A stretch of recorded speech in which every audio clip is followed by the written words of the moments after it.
Alrighty,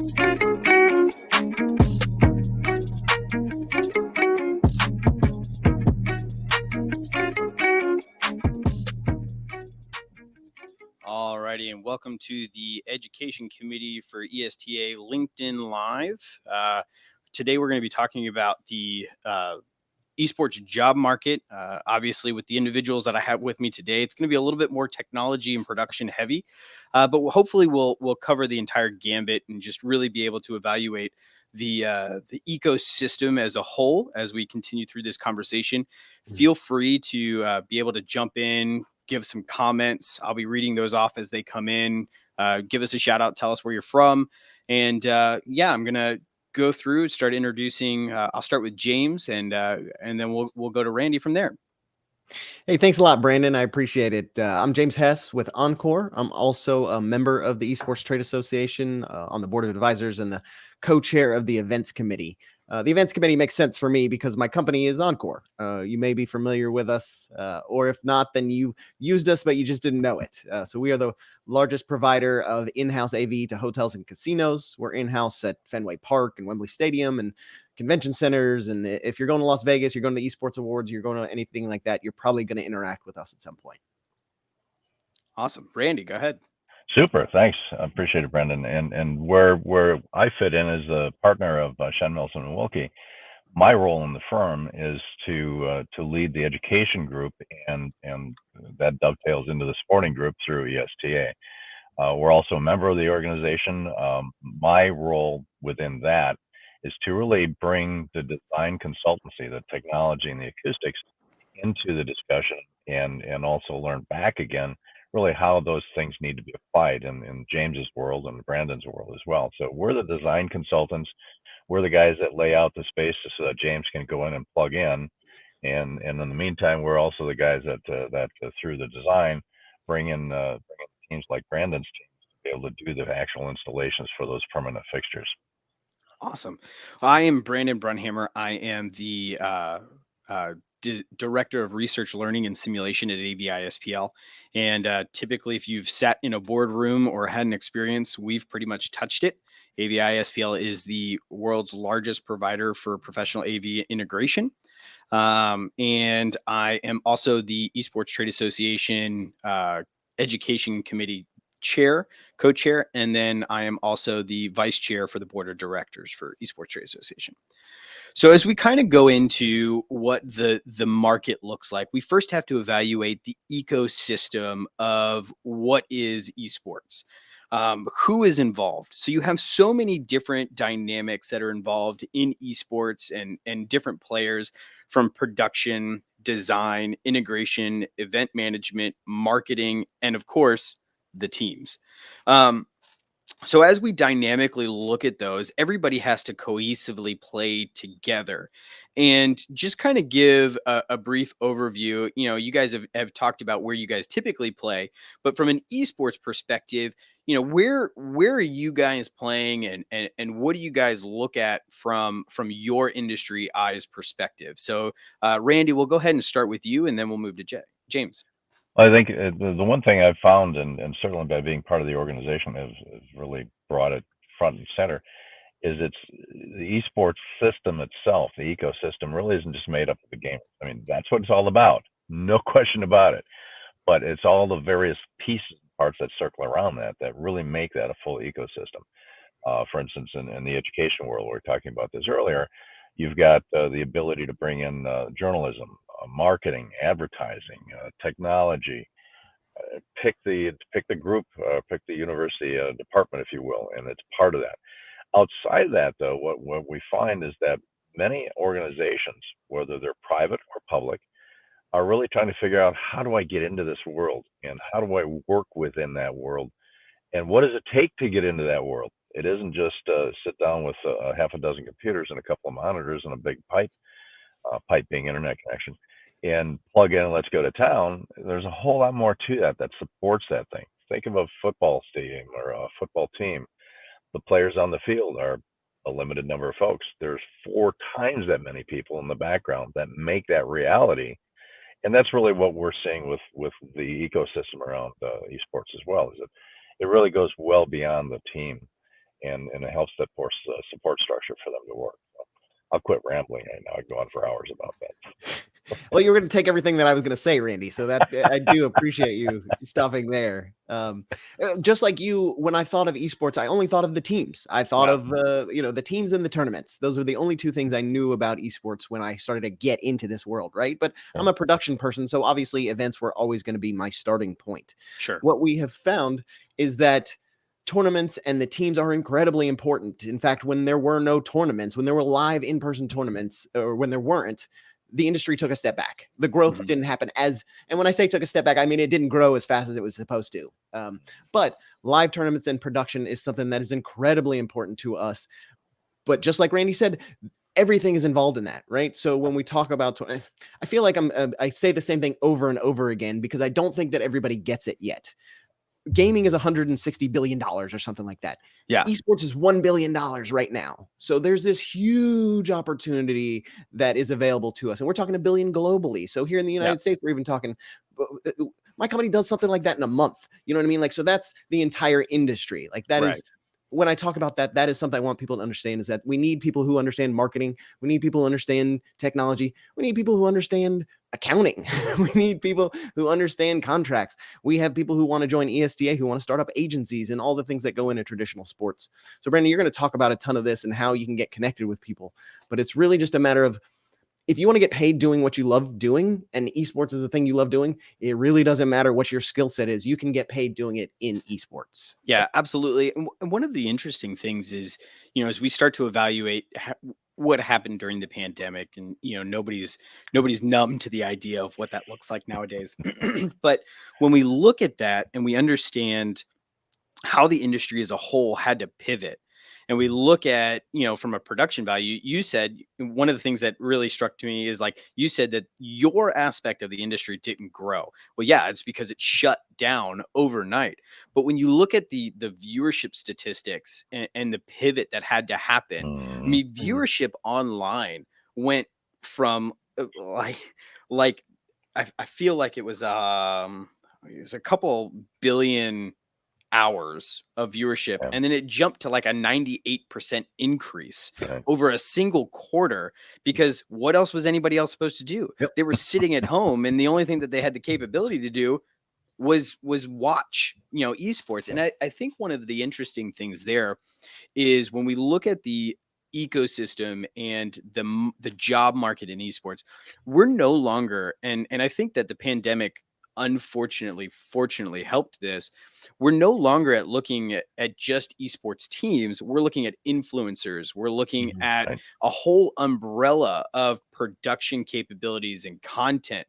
So I think that there's a lot of value to understand the ecosystem of esports from a whole, and the job market, because we're no longer talking about just gamers.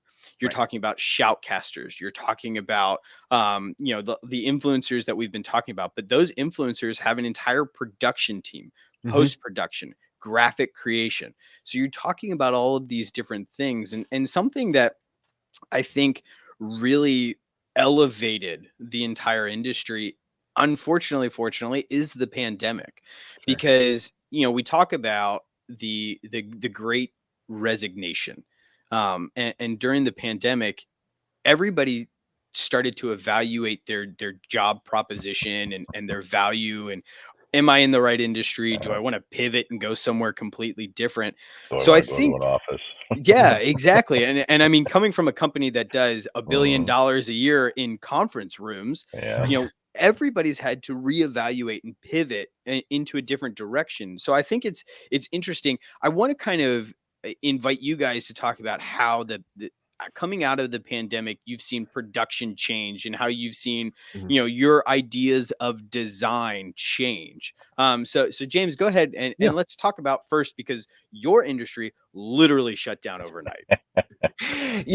Brandon, that is it. It sounds unbelievable when you talk about a company that had tens of thousands of employees around the globe, going from producing 1.2 million minutes of content every single month to zero for multiple months in a row. Literally zero. I mean, I'm not talking about, we had a couple shows that got canceled. Like when the Icelandic volcano erupted in 2010, we pivoted as an organization. We had like 150 conferences that we had to move virtually, but we still had a million of them that weren't. It was down to zero. So we definitely reevaluated what we were going to do coming out of that post-event. One thing I like to tell people is that and I believe I have the dates correct, 1911 was the first hybrid sports event. A Kansas versus Missouri college football game. The results of each play were sent by telegram from Manhattan, wherever it was, Lawrence to Columbia or vice versa. And then somebody on a big board changed the shape or it showed the play so that the people in the room could see it as if they were quote unquote there. That was 110 years ago. That was the first production of a sporting event, and that has led into this thing where Esports Stadium Arlington exists. Where, and Brandon, you mentioned one thing. We do some of the stuff for QuakeCon because it's here in Dallas. Because Cormac is there. Cormac is there. Anyway, the people who are influencers and streamers have a totally different setup in the BYOC room 100% than the people who are just there to play. Like I can go into my office right around the corner and watch somebody doing a full production with lower thirds and replays and all that. And they can bring it with them and they can bring it portable. And I think that has something to do with how we had to reinvent ourselves after the pandemic, not after, but as we continue to recover and restart.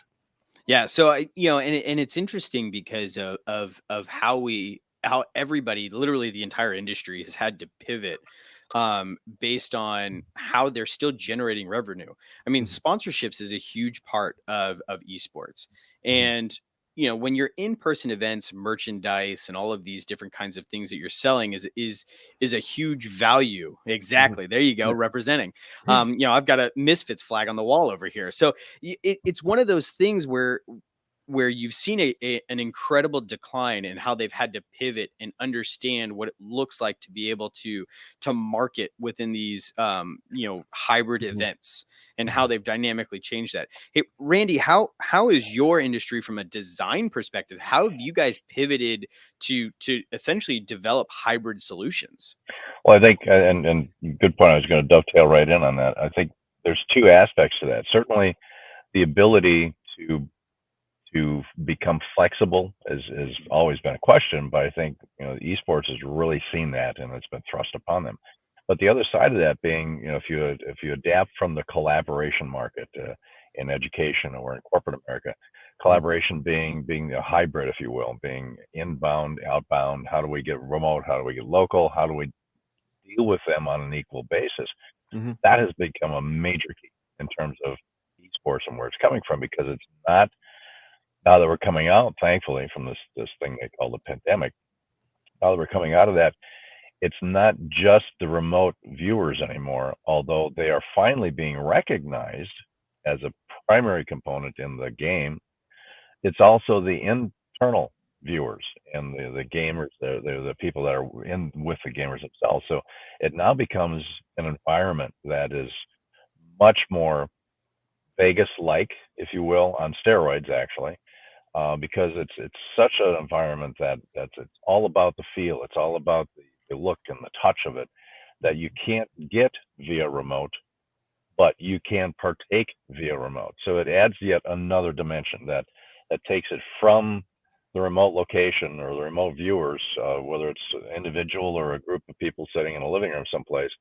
And although that's a wonderful way to go, you can build from there, and you can certainly become part of that cast. But to be in that environment is now taking hold and becoming that next level. And James, I know that's where you play, and that's where you're really into how these things fit in. It's the physical environment that's finally starting to come back, and with that, it's dragging along the remote users with it. So it becomes a pretty decent ecosystem in my mind. Yeah, I think one of the interesting things there is, everybody always asks you, how can someone sit and watch streams and watch, and I turn around and ask, have you ever gone a deep dark rabbit hole of YouTube? I mean, it's the same thing. And, Well, how when many we look people at, watch chess? right, Talk about watching paint dry. right. and that's as that starts to develop even in esports, chess esports is a thing. And you start to think about all of these different kinds of layers. So prime example. So you look at TSM value. This is based off of some Forbes statistics. TSM value is 410 million. So they do about 45 million in revenue. 50% of that is from esports. Just 50. So you're talking about half of their revenue being solely from esports. Talk about Cloud9 at 350 million, estimated revenue of 30 million, and they're 70% from esports. And we can go down the list, but predominantly, they run around the mid range where they're generating their revenue from, gameplay and esports. So where's the rest of that revenue coming? And here we go. So April chiming in, of course. Gotta appreciate April with the education coming back. Is the highest paid esports is chess. So we think about and we look at a lot of these different organizations, and we talk about what the ecosystem of esports looks like. What I think is extremely interesting is that we look at the evaluation, we look at the price point, we look at how big of a percentage is generated from esports. Where is the rest of that revenue going? Where is it coming from? And we talk about the different aspects of job positions within esports, and it's an entire industry of just marketing. And we talk about we were talking about jib operators earlier, but there's a need for that. Camera operators, A1s, A2s, lighting technicians. As we go into it, engineers, structural engineers, you're talking about integration capabilities. So now you're talking about cable pull techs, you're talking about, and all of that is important. But we look at the industry and what doesn't it cover? What doesn't the esports industry touch? And when you think about it as a whole, it's not much. No. When you talk about marketing and you're talking about companies that run full show productions, what does that look like from a production perspective? What are you guys touching in esports? So James, I kind of look at you from Encore and just say, like, take us through what a person looks like and what you're looking for from a tech perspective, not necessarily just in esports, but in live production, because that is a huge part of esports. Well, thank you very much for that tee up, Brandon. That was exceptionally well done. You built us up. So I actually reached out to our VP of talent acquisition right before this and asked him what we're looking for right now. And I can talk about, again, we had a discussion before this. I heard in podcasting things you should never talk about what you talked about before the event. So I'm going to stop saying the things that we did. But what was incredibly important to me was to note that we have over 1,200 open positions just here in the United States as a company. And that is everything from like Las Vegas level show producers, the exact person you're talking about, a person who can take an idea and know everything there is to know, how big the room is. Do we need to measure the tables? Which chairs are going to use? Okay, these stools rotate. We don't want people up to that rotate. Producers have a level of detail that I am fully incapable of possessing, but we desperately need those people. We also need the people who are going to lay the cables down and tape them down and put the cable runs on top and the ramps in front of the doors. Like, absolutely, we need those. So he said the event technology space continues to expand and we're looking for talent at all levels. Demand is at all levels of the organization, from entry-level techs to mid-level managers to specialized techs. And finally, the Great Reset positively impacted our industry because people who were stuck or didn't know what they wanted to do, but knew they loved entertainment, they knew they wanted to be part of that, could come work for us. And because we're a massive organization, just like both of you, we need people in all levels and all skill sets in all departments. We're running at 50 to 60% staffing levels from 2019. And we desperately need, now we've distilled it down to what we feel are some of the best people in the world.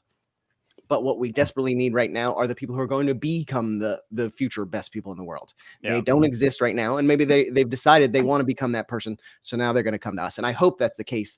Everybody who participates in this call, in this LinkedIn Live, should check out the Esports Trade Association, because there are so many companies just like ours who are desperate for good people who are interested in us.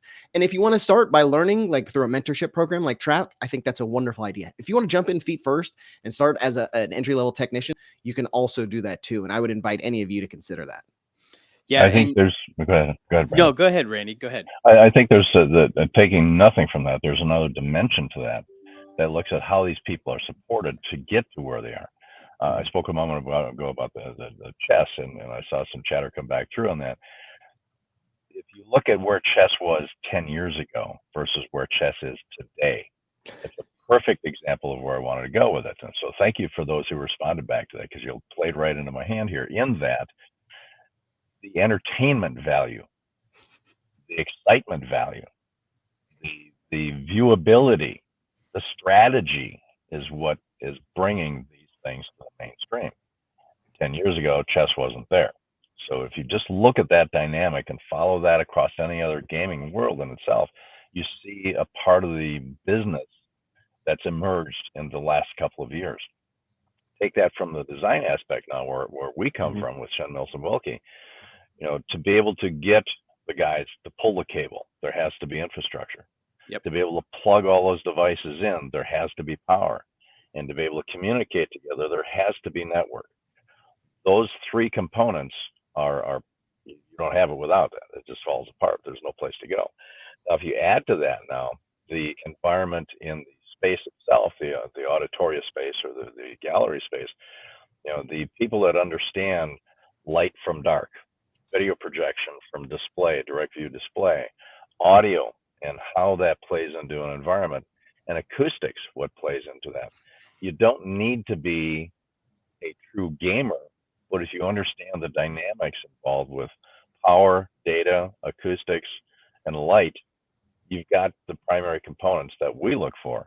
Because as you guys all know, there aren't people coming out of colleges with audiovisual or IT degrees. Yeah. We've got to get it some other way. So we're looking for people with various aptitudes and maybe some work history around those areas themselves. But we have to train them. Our industry, the Infocom industry or the AVIXA industry, does a lot to try to train the grassroots of that. But the reality is to take that to another dimension in terms of technology design and bring it all together. It's getting scars on your back, and that's means getting out there and defining an application someplace, like James is talking about, like Brandon does with his organization, like we do with ours. You've got to bring them in. You've got to train them. That's the big thing. I mean, it is interesting on how much the industry is a trade. And coming from a production background, I started at rolling cables in college and was asked if I wanted to go on tour. And I said yes, because I was broken in college. So I rolled cables on a small tour for months, and I traveled the US, and it was a lot of fun. And it changed my entire perspective on a trade industry. And one of the things that I think is extremely interesting is that as we look at, you mentioned AVIXA, we're all very, aware of what AVIXA is and the standards it holds with the CTS or any of those, the technologist certifications. Those are your trade certifications. Obviously, we're looking for a lot of that. We're looking for everything from there to engineers that can work in AutoCAD to, James, if you want to play in your world, Vectorworks, and being able to put those, desks in tables and chairs in different areas. But what is even greater than that is as we look at educators. So, April Welch is doing a great job of keeping the conversation going, but giving her a little bit of a shout out from an education perspective with Illinois Tech, they one of the great things that they have from an internship opportunity is giving students an opportunity to understand what the trade is, and being able to truly go through a program and really understand the industry as a whole. So she's not just looking at gaming; she's looking at what business it looks like, what does it look like from a graphic design perspective, working with augmented reality and virtual reality, working with the tennis group. It is incredible to me when you have educators that give that capability and love to a trade. Mhm. And I think that there's a lot of value in that, because from an industry perspective, it all starts there. And Right. when James, when you mentioned a little bit about track, it is a program that we're going to be releasing. It's the Trade Resource Action Committee, and what it is a group of large organizations and some smaller organizations that are offering internship and mentorship programs. Internship, of course, being paid, mentorship programs not paid, but it's a little bit less. But it gives you the capability to be involved in the industry, immersed in the industry, with industry veterans that want to give you the resources. Mhm. And I think that with the ESTA, that's a huge value. And the reason I say that's a huge value is because it gives you the opportunity, kind of like the apprenticeships. If you want to be a journeyman, an electrician, if you want to do any of these kinds of things, one of the hardest things for us in the production world when I was there was getting someone who has really bad habits and having to retrain them. Where if you can pull them early and be able to train them early on how to roll a cable the right way, which is a big deal, being able to do that early, and right, exactly. Being Over able to under. do, Yeah. being able Been to there, do done that that. early eliminates a lot of the hassle that has to come down the road. And with companies that allow and give those different kinds of programs, there's a Mhm. lot of value there. And the ESTA has organizations within it that are like you, Randy, talking about doing it in an educational format, and Yep. and not just in like college courses. But for example, when we get back from July 4th, both of my daughters will be going to the Techie Factory at Belong Gaming Arena here in Grapevine Mills Awesome. to do esports, streaming, and graphic design for 3 days. And listen, they're going to play video games for 8 hours for 4 days, which is fine, which is absolutely fine. But they're getting that kind of training because I know they're super interested in it, and I know there's an opportunity there for them. So getting them started that young. I find a way to put this in every conversation, but I was an actor when I was a little kid. I've been a member of the Screen Actors Guild since 1988, and I understand completely how people can think that most actors just show up on the day of, read the lines, maybe you read them down a sheet of paper or something like that, and there's nobody else involved in it. But I can promise you, we talked about jib operators, best boy, gaffers, production, PAs, craft services. I mean, the list goes on. Transportation, stunt doubles, lighting double. Like, I was on a movie. I was in a movie one time. And the part was about 30 seconds worth. But because I was paid a certain way and because I was a member of a union, they had to have somebody sit in there while they lit the scene so Yep. that I wasn't on set for longer than they had me paid for. Yep. That kind of stuff is open to anybody in the industry. And you don't have to be the best gamer in the world, but you can still stay in this. Just like you don't have to be able to play in the NFL to be part of the NFL Players Association's events committee or something like that. I stay involved in pro sports and esports because I love it, not because I'm good enough to play it. Bottom line. Right. Well, and that's the great thing about the ecosystem is you don't have to be a gamer to be in esports. Right. And I think that that's one of the big, not necessarily misconceptions, but there is a mute point there when it comes to, we evaluate esports industry from a dollar amount as, what esports player is making this amount of money and that's what they want to be. But I went to an event in the at the Bendix Arena in South Bend last year, and it was interesting because it was really heavily geared towards the development of game, and they had an entire workshop, we'll call it. They had an entire workshop on plot lines and storylines and what that looks like. And one of the big questions was, how many pages, how many hours are you involved in when it comes to your story write out? I had no idea that was such a dynamic, and I can understand why. I mean, you look at the storylines of the games and the maps and everything like that, but you think about just what the opportunity is for literally anybody in this industry and how you can evolve. So it's not like when you go to be an electrician and you have to do 4 years of a journeyman and you become an electrician. Here, I started as an L3 technically. with lighting. And then from lighting, I moved to an LD. So I moved my way up into a lighting designer. And then I decided I wanted to pivot and I moved into audio. And then I worked my way up into an A1. And you have these different capabilities within this industry to just kind of fluidly move, because the knowledge base, one, if you are a tech, you have to troubleshoot, because the reality that you're going to get the best equipment is pretty much never going to happen. Show me somebody that got that.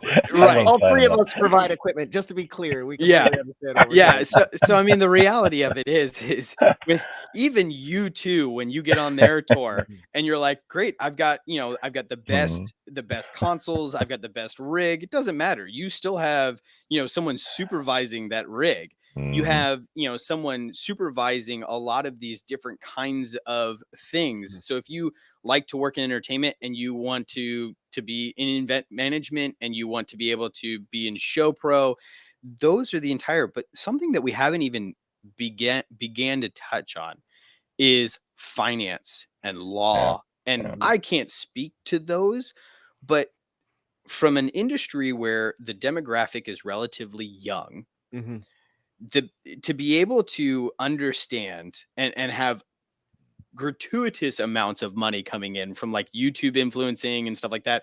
The idea that we have the inclination to understand how to functionally manage that amount of money, or that kind of a business, is insane. So one of our premier sponsors for ESTA is Morgan Stanley. Them giving the opportunity to understand what the business of esports looks like, the investment opportunities, the financial management capabilities. That's a whole pipeline in itself. And we look at, just who's involved in that. Once again, at the very beginning, I said, it's going to be very tech heavy just because of who we are. Right. But as you look at law and stuff, go ahead, Randy. You look like you were going to say something there. Oh, you're going down a path that I think expresses something that I found, and I'll admit to everybody on the line here, I'm relatively new to ESTA. I got into the organization, one, for a love for esports and certainly understanding more of what we do with it anyway. But one thing I found, from legal to technology to operations to flow, you name it, whatever that is that you're looking for, you're going to find it with this organization. Yep. Because I already have, and I'm still finding more of it. But the point being, you don't need to be a techie. You don't need to be a gamer. You don't need to be a lawyer. You don't need to be to ask the question. And there's one thing I found with this organization is it's not a snooty organization that's going to, tell you go someplace else to look for the information that you need. Right. There's people here that are going to give it to you, and they're going to give you more than you can handle from a fire hose, which I think is an excellent thing. So bringing that full story again back to the legal side, the people that I've met, in the short tenure I've had with the organization have been educationalists. They want to teach. They want to bring more people into this industry, understanding what it can do and what they can do within that vertical domain. Same discussion we're having now from the techie standpoint. Anybody that's got a piece of a desire, that's all it really takes. And talks, James too, and you too, Brendan. How do we find people? Show me a desire. Yeah. Some level of aptitude, because of the fact that you're interested in, and that's the guy that we're going to try to hook our sinkers into and go to town with. So I it's a plug for STA, but I think the reality is, anybody that's on this meeting, if you have a question, the chat's a good place for it. But reach out to the organization, and I guarantee you will get answers.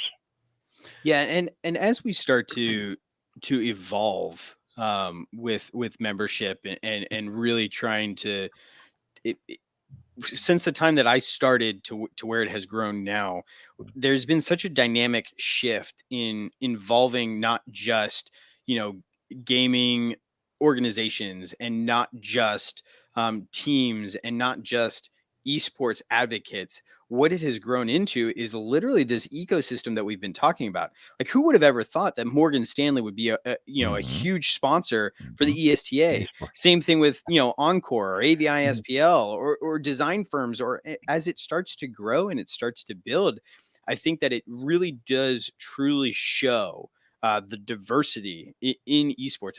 And like you said, Randy, the great thing about ESTA is that it is a group of individuals that is welcoming and wants to teach. Mhm. Yes, we're all companies that are trying to make money at the end of the day. We get that.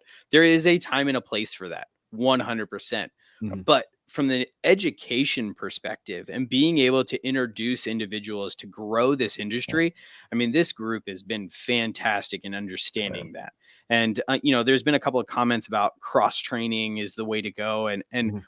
100%. I Yep. mean, that's the only way you can grow within an industry. Yeah, anymore. No, exactly. You can't just be the AutoCAD developer or the Right. Revit guys, or you can't be the space planners. You can't just be a shoutcaster. Mhm. There's so many different pieces of that pie, and I know, James, you know that very well, because when you put somebody on site, they're not just going to pull cable all day long. Sooner or later, they got to put a connector on it, or they got to hook it up to something. Yep. Cross training, Yeah, which is absolutely. you're exactly right. And then just like Brandon was talking about, going from lighting to audio is not like this amazing, oh, it never happens. It's very, very common because you Yeah. start to learn everything. A board looks like a Sure. board. Whether it's a slider that controls the lighting or controls the audio is different, obviously, but the technology does apply. And you don't have to stay in esports forever. My company, Right. certainly esports is one millionth of what we do in general. And that's a gross exaggeration, obviously. But my Las Vegas team is working on sales kickoffs for major companies, or some of the largest, the Fortune 10 companies are doing way more business than Activision Blizzard at this point, frankly. And there's tournaments, events. I got into this, and maybe I'm talking about myself too much, but maybe somebody's in the same position. I got into this thinking tournaments and events were how people made money in this industry, and that Right. if I could just figure out how to charge those people to do their events, that I could be a billionaire. It turns out that the events and the tournaments are just the vehicle. It's like Yeah. it's like the bread on your sandwich, right? Yep. Like you can do that any which way. And there's amazing venues, which I'm sure companies like Randy has helped put together wherever it is in the world, that can do an event over and over and over again. But the event itself is where the people. Louis Vuitton is not coming because there's a tournament. Louis Vuitton is coming because there's 5,000 people from 18 to 25 with disposable income. And Yep. that is where, so if you're interested in helping this industry grow, you need to not stop thinking about what can I do to make the next tournament happen. Start thinking about how can I get these non-endemic. Endemic and non-endemic is a word we love to use in this because it is so easy to come into an industry and be like, I've got a state, whatever it is, an insurance company. I've got insurance. These people need insurance. I'm going to send my normal insurance ad out there. It doesn't work. And we've seen it fail miserably. We've seen people Right. retreat so hard that they'll never get into esports again because the industry can be ruthless, because all we want is authenticity. Yeah. And it goes the other direction too, right? Rainey, exactly what you were talking about. Everybody in the industry, if you come with an authentic question, they will give you, it doesn't matter. You could be talking to the equivalent of the Kraft family that owns the Patriots in esports. That exact person, Robert Kraft, whoever it is at Team Liquid, would give you that exact same amount of time that I would, even though, I'm whatever. I'm a sales guy at an event company. So that is a big part of it, Rainey. I did want to echo that authenticity goes a long way. Good point. Yeah. And I think it's so incredible to the perspective that, prime example, Encore being the size that you are and being able to give the investment that you guys are to this cause, to the Esports Trade Association, being involved, driving those job post bulletins and stuff like that. And yeah, we get value out of it because we're growing our team. But the reality of it is we are growing our team with individuals with the desire and passion. The reason individuals are part of this association is because they want to be involved. They want to be able to connect to individuals that they can talk to, that they can learn from, that they have the resources, which is why when we release track, it's going to be so important that individuals get involved, not only necessarily from a collegiate perspective, which is, a huge target. Don't get me wrong. They have to have some direction of where they want to go. But there's also that target of the Great Recession.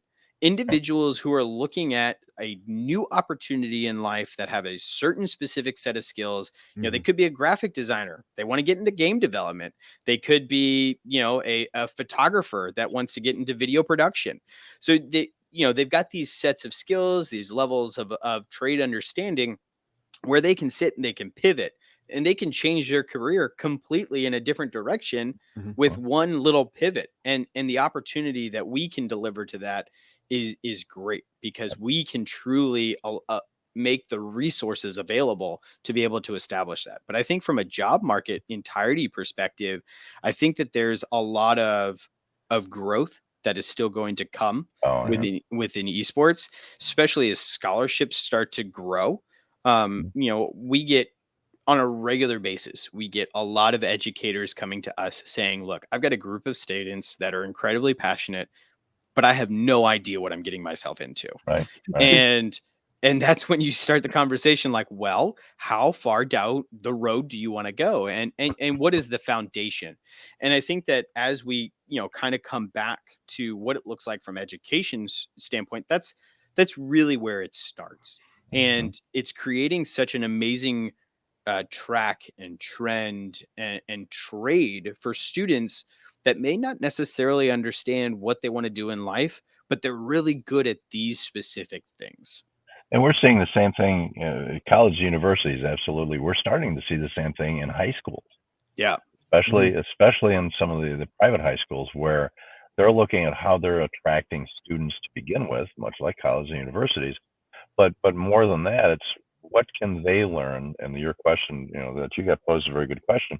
What can they, the school, learn about how to apply future graduates, if you will, into different industries? And it's not just, okay, we're going to sit down, we're going to do a science project today. Let's look at how science applies to da, da, da. And to find it at that level and building already, to me, that's a phenomenal thing. So, the high schools are starting, we're seeing questions from them, much like you are, Brendan, where how do we get into it? What is it all about? And how do we build a space for it? And the biggest question is, how do we turn our computer lab into an esports lab? And there's ups and downs in the whole thing. We're getting into a rabbit hole, but the point being, at that level, they're asking the same question. So when kids come out of high school, and they're going right into the college universities that already have a level of expectation, small though it may be, that's just going to start accelerating that growth pattern, that learning pattern. And with that, their decisions about exposure to different types of components within the esports trade, and their decisions to act on those as they go through college. So the system is coming together, I think, in the next few years, where we thought we saw growth in the last 2-3. I don't think it's gonna light a candle. No, yeah. And we've got a comment coming in, like creating experience, not esports events. And I love that statement. Working for a small group inside our organization called XTG, which is the Experiential Technology Group. And what we do is we directly target experiences, whether it's customer experiences, executive business centers, those things. And I love to use the term that as the pandemic has developed and how it has kind of created this bell curve, individuals have become numb to the idea of new technology. So when we talk about creating experiences to wow someone, you really do have to create an experience. And I think that the only way to be able to develop those experiences is really to cultivate the understanding of what the ecosystem of esports is. And I think that is so incredibly important. But as we start to look at that job market industry, it's just growing, and it's every job, from educators to lawyers to production to design to install. I mean, it covers the entire gambit. You bet. Yeah, when we are looking at resumes for things now, like for our entry-level positions, we just look for aptitude, and we look for interest levels, and we look for people who've completed anything at that point. When it comes to when it comes to graduating students, we look for people who have like esports lab in there, or production, or help produce, some of the terms that we kind of like to tease out of there, so that we can apply those people to the right position. How you present yourself in this market is incredibly important too, right? You don't want to go there hat in hand, be like, I know nothing, but I love video games.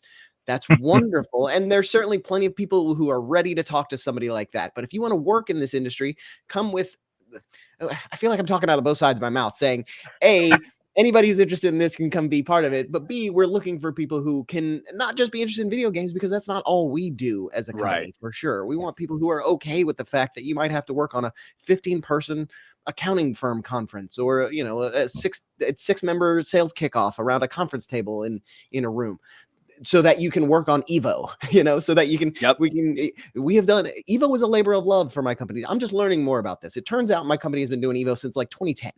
And at the beginning, they were just kind of shoestringing it together. And then I've got some pictures from, I think, the 2016, where we did like a full LED floor in a convention center, and then both sides, you had the characters underneath the players, and obviously the big screens up above them and everything like that. Like, the changes that happened from that were amazing.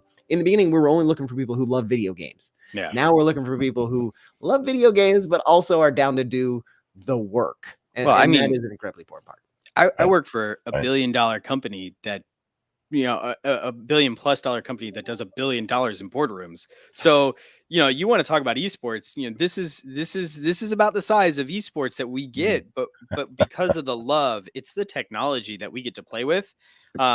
Speaking from our studio at this point, the reality of it is we get to play with a lot of cool technology, but beyond that, we also have to understand that our industry is a complete as a whole, and we do have to play in the worlds that does make us more money than others.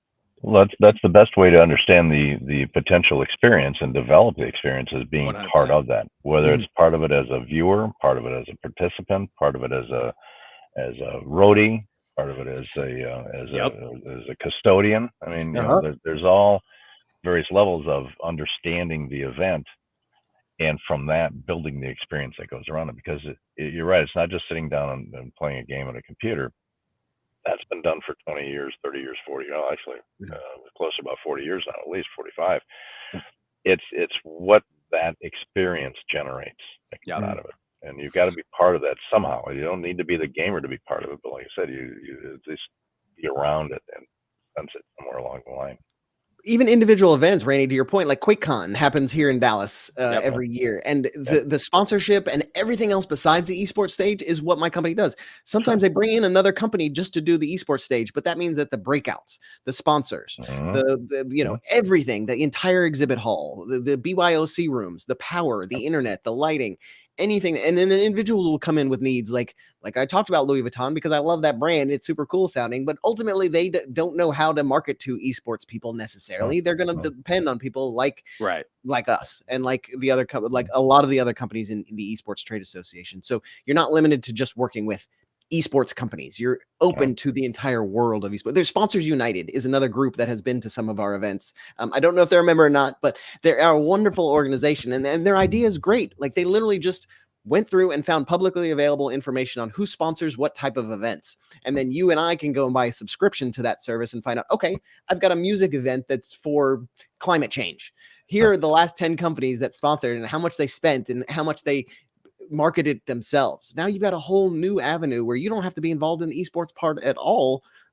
We desperately need people like that in these event worlds too. Yeah, and as we come to a close, ESTA members have access to a number of job ads. We have a posting for jobs. You can either post jobs that you have available, or you can apply directly through that member hub, and it gives you the full capability to truly find that dream job that you want and be able to go after it. So that's one of the great benefits. As we introduce track, that's another benefit. I mean, the benefits are just endless. The community, the network, the ecosystem of individuals that we have the opportunity to talk to, everybody from pro teams through whatever. It really, ESTA does cover the gambit, and I really do appreciate you guys being on today, being able to talk about that. Go ahead and we'll start with Randy. Just some final thoughts. I think I reiterate, but I want to go back to it again. If you're playing in any concept of what you want to do in life, if it's technology, if it's gaming, if it's legal, if it's accounting, if it's, go on down the line, all the different pieces we talked about, this is a good place to learn it and a good place to get involved in it and a good place to pick up on it. You don't need to necessarily spend 15 years trying to develop what you want to do with it. You can get in here and you can play around with all kinds of different things and figure it out as you go. That's the best way. I know all the three of us, that's what we did. I didn't start in this to begin with. I was a broadcaster. So For sure. Bring it and Yeah. ask the question, and I guarantee you will get answers and you'll be able to make some decisions on what you want to do with your career. Yeah. James, go ahead. Yeah, Randy, wow, that was a great synopsis of what we talked about. And I would add on to that everybody in my company that I've said, I'm super interested in esports, they're like, me too. Like, it's finally somebody's talking about it. Like, I started this thing, and then our Canadian division posted on our internal Yammer, hey, has anyone ever heard of esports? I'm like, oh, I'm on the Esports Trade Association here. And then our vice president of venues is like, for the East Coast, is like, hey, we'd love to start working more of these events. Let's get a team put together. I'm like, oh, fantastic. It turns out that I've been working on this by myself the entire time. But the Esports Trade Association has been the linchpin, has been the thing that has connected me with people like Brandon, with people like you, Randy, and certainly with everybody else who's on this, and things that my daughters are doing, things that I want to do in the future. Relations. I got to meet the mayor of Chicago through the Esports Trade Association. I've gotten to, I get to help produce the event in Chicago, the Esports Next event that'll be coming up in August. I got to produce it last year. I'll help produce it again this year. And Randy, I don't know if you were at the one last year, but I'll say it was the equivalent of the most luminous people in any industry just showing up out of the blue to like your first event. Like, it was shocking to me, the level of people who were part of it. People who are the head of partnerships for FaZe Clan, or the co-founder of Axiomatic Gaming. The person, Bruce Stein, the co-founder of Axiomatic Gaming, was at this event. He was the CEO of Kenner Toys when they brought Star Wars action figures out. He was a president. He was the CEO of Sony Interactive Entertainment. He's the CEO of Mattel. And he believes so much in this that he got a group of investors to invest $250 million into Epic Games before Fortnite came out, back when it was $1 billion company, because he saw the engine, the Unreal Engine, as the real power behind it. And when people like that agree with me, I'm like, this isn't just a hobby anymore. This has got some legs. This is like, I tell you, it was like the WWF in the 80s. Like, we all knew we were onto something a little bit. There was something there, but nobody, it was just sweaty people in, the Sportatorium in Tampa is my first event. So anyway, I think that everybody is also interested in this. So if you're on this thing, just ask the person sitting next to you or the next person you see, and they're gonna be like, yeah, I'd love to get into esports. 2, find a place like the Esports Trade Association. If you're a job seeker, join as a job seeker. It's a very affordable membership. It gets you involved in the ESTA long-term, and then you can start participating in the events. You can do the committees. Brandon, your education committee, my events committee. We have membership committees. We have marketing committees. We have all the things you want to do. You can be part of it and learn from people like Randy, who can tell you more about, has forgotten more about developing a stadium than I would ever learn in my entire life. So I just encourage everybody to join, or at least find out more about it through the links in the chat. Yeah, awesome. And we have an events calendar. It's there in the chat. Go ahead and feel free to see what upcoming events. Obviously, registration is open for our Esports Next conference, and that's going to be in Chicago. It's August 22nd and 23rd. Please register for that. It's going to be an awesome time. We're going to have a lot of fun. There's a lot of great content, a lot of really good panels. And then we have a pitch workshop for an elevator pitch competition. We are offering a 9-session workshop leading up to the conference. And it happens every 2 weeks on Mondays from 1 to 2:15 Central Time, May 9th through August 15th. So as we kind of, wind down, thank you all for coming. We really appreciate the opportunity to be able to speak about the job market and just kind of what we're seeing, and appreciate you guys for staying on. Thank you very much. We'll see you all in August. Yeah. See you in August. See you in August.